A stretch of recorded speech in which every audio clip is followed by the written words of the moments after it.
What's going on, everyone? This is Fred, findmyvapes.com, and today we're going to take a look at the 29 mod.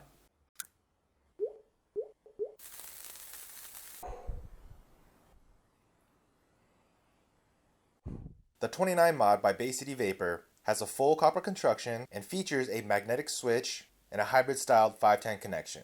Adding in great customer service, it's easy to see why the 29 is one of the hottest copper mods out on the market.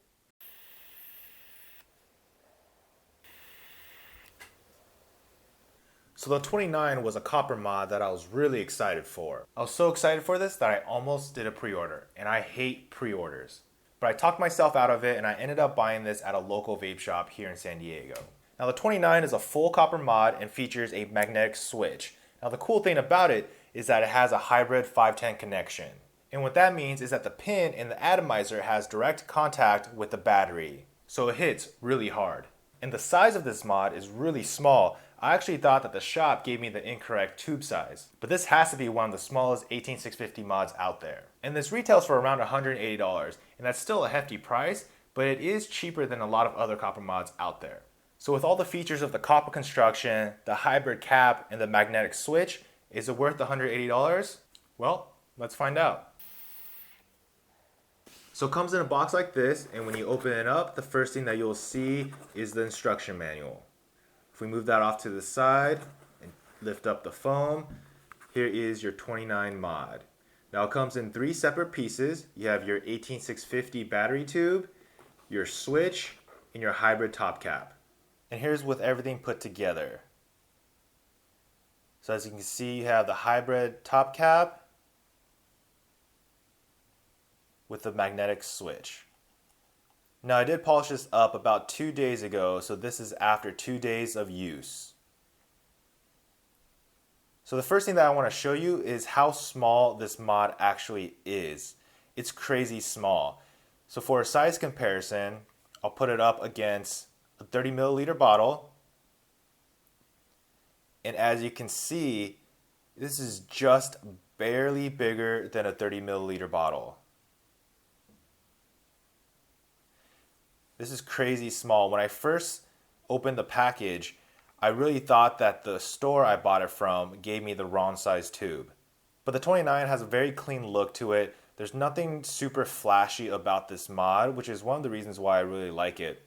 The only engraving that you'll see on the tube itself is this right here, the XXIX, which stands for 29. Now you also have the Bay City Vapor logo on the switch. And that's pretty much all the branding that there is on this mod. Now it is a full copper construction. Everything on here is copper except for the magnets and the Delrin insulator in the switch. But everything else is copper. Now let's first talk about the hybrid top cap. Now this is version 2. There has been a complete redesign of this top cap. And as you can see, you have the 2 small holes. This is to use to help remove the top cap if it ever gets stuck. Now version 1 of this top cap had a few slits in it. For version 2, you just have the 2 holes. Now to remove it, I normally like to just take my finger and start unscrewing it. It usually comes out pretty easily. Now here's the hybrid cap removed from the tube. Now if I turn it over, you'll see that there's been some redesign on the bottom as well. Now in version 1, this piece was one solid flat piece of copper. But in version 2, you can see that it's been recessed. Now this is done to help prevent shorting out the battery, which did happen on the version 1 top caps. So the way this works is that you will take the top of the cap and screw it on to your atomizer. And once it's flush to your atomizer, you'll notice that the only thing sticking out is the pin from your atomizer. So this makes direct contact with the positive side of the battery. Once you have this installed onto your atomizer, you would take your tube and screw it on to the tube. So this will give it a very nice flush look. And this is part of the reason why they're able to make this mod so short, is because they're able to eliminate that separate top cap that would normally have, let's say, an adjustable pin. So let's take a look at some of the issues people are having with this top cap. So here's my Kfun clone with the hybrid cap. Now some people were claiming that they could not fit the hybrid cap onto some atomizers. Now what was happening was that they would screw it on. So if you notice, this top cap keeps spinning. Now if you have this issue, it's a very simple fix, and it was actually designed into this hybrid cap. All you have to do is remove the cap, take the cap, and flip it upside down. Like that. Now screw it on to your atomizer. So once you flip it, now you can tell that you have a good solid connection. And then from there, again, you can screw it onto the tube. So you get a nice, clean look, just like before. So I think the hybrid top cap is a really good design. It's worked really well for me. It's fit everything that I've put on it. You just need to make sure that your atomizer pin is protruding. That's very, very important. So now we can talk about the switch. So there's a few things that I would like to say about this switch. So first, let me just take it off. You have the copper contact right here, and then you have your switch right here. If I press this up, if you can tell, there's quite a bit of tarnish on this pin. Now if I loosen the switch up, you can see quite a bit of tarnish on the outer side of the switch right here. Now again, this was fully polished about 2 days ago, so this is after 2 days of use. Now the reason why I'm bringing this up, because the tarnish on both the contact and the switch can cause a lot of issues. So let me put it back together again, and I'll show you what I mean. So what needs to happen for your atomizer to work is that it needs to complete a circuit, an electrical circuit. So imagine that there's a battery in here with the positive side of the battery and the negative side of the battery. Now the atomizer, the positive post, will be in direct contact with the positive side of the battery. So what's happening is that the positive current is traveling up the positive post, and the current flows from your positive post through your coils to the negative post of your atomizer. And what's happening from there is that the current is flowing down to the hybrid cap. So once it gets to the hybrid cap, the cap is screwed to the tube. So the current flows down the tube, and this is where your switch goes. You would normally have the switch screwed on. So once it's screwed on, that current then flows from the tube now onto the switch housing, this outer rim right here. Now in order to complete the circuit, you need to get the current onto the switch. So with the way the switch is designed, once you press the switch in, this switch is making contact with the housing. So that electrical current is now jumping to the switch, which is then going up the switch post and onto the copper contact. So when it's pressed in, then the copper contact is touching the negative side of the battery. So in essence, that is the complete circuit. So it's going from the battery to your atomizer, through the coils, lighting it up, going to the negative side, coming back down the tube, into the switch housing, into the switch, and up to the contact. Now the reason why I'm explaining this is because if we take off that switch again, the tarnish on this contact and the tarnish on the outside of this switch, that tarnish will prevent the current to flow freely, creating that circuit. So the way that my switch is right now, I'm getting crazy misfires. So what I'm going to do now is take this apart and show you how to clean it. Now what I like to do is just hold the contact right there with my finger, turn it around, and just use my thumb and start unscrewing counterclockwise. Eventually, you'll be able to remove the contact. This is a magnetic switch, so when you're removing it from the housing, you want to be very careful.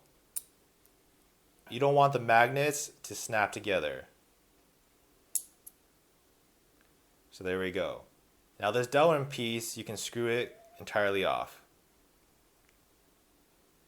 So here's the housing. And you can see that there's tarnish on the inside of the housing as well. And then we got the actual switch. Now this magnet does come off. And if you can see, there's a batch number engraved into the switch. Now Bay City Vapor went away from the individual serial numbers. Instead, they went with batch numbers. So what this number means is it tells you what batch this mod was made from. The first two numbers tell you the year, 14, so that's 2014. The second two numbers tell you what month. So this is 05, which stands for May. So my mod was made in May 2014. What I'm going to do is I'm going to just clean everything off, the tube included, and I'll be back to show you how to assemble everything. Now what they recommend to use for polishing is this, the Blue Magic Metal Polish Cream. Alright, so I'm back. I've got everything cleaned off. It's looking nice and shiny. So I'll show you how I like to put the switch back together. If you notice that there's a recessed well right here on the switch. Now you want to take one of the magnets and place it in that well. Then what I like to do is take the switch housing and I can put the switch through so it sticks out the other side. Take your other magnet and make sure that they're not sticking. You want to make sure that they're fighting each other. So I'm going to flip this around. So what I like to do is then stick this magnet onto the pin. And as you can see, they're fighting each other. Take your Delrin insulator and then quickly slide it over the pin. Just like that. And screw it in. So you have the screw right here, and that's where you will take your contact, place it over that screw, and give that a few rotations. So now that switch is securely in place. So if you remember before, I was having some misfire issues, but now let's take a look. Oh yeah. So once you have all your contacts clean, I mean this thing will hit every single time and it hits super hard.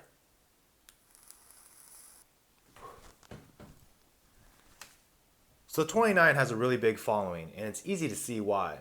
It has features that other copper mods just don't offer. It has a magnetic switch and the hybrid top cap. This has to be one of the hardest hitting mods out on the market today. Now with all the great features, it does have a few downsides. Not all of your atomizers will be compatible with the top cap. You really need to have an atomizer that has a protruding pin.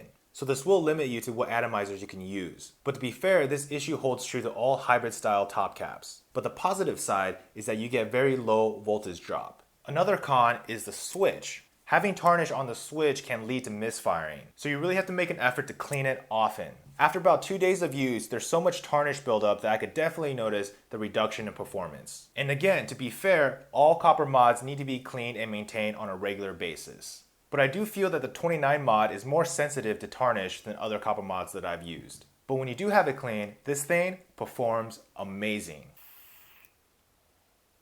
Bay City Vapor has a reputation of having one of the best customer service, and James, the owner of Bay City Vapor, is very active with the community. If you look at his thread on Cali Vapors, you'll see over 450 pages of comments. James is constantly replying to his customers' questions, and it's actually a really cool thread that you should check out. It goes over the entire progression of the 29 mod, from prototype to its current stage. Now to me, that is great customer service, and we need more companies like that. It makes me more confident to purchase a company's product if I know that there's support behind it. So if we go back to the original question, is the 29 mod worth $180? Well, if you're willing to accept that not all atomizers will be compatible with the hybrid top cap and you're able to keep the contacts clean, then absolutely, I think it's worth $180.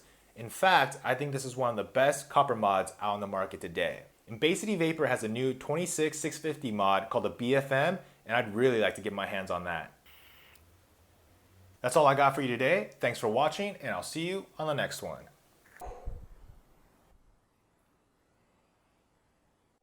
The Colonial mod, made by Mad Industries, is machined out of billet aluminum and features a hard anodized coating and an integrated concave switch. With its affordable pricing and rugged exterior, makes this mod the perfect everyday carry.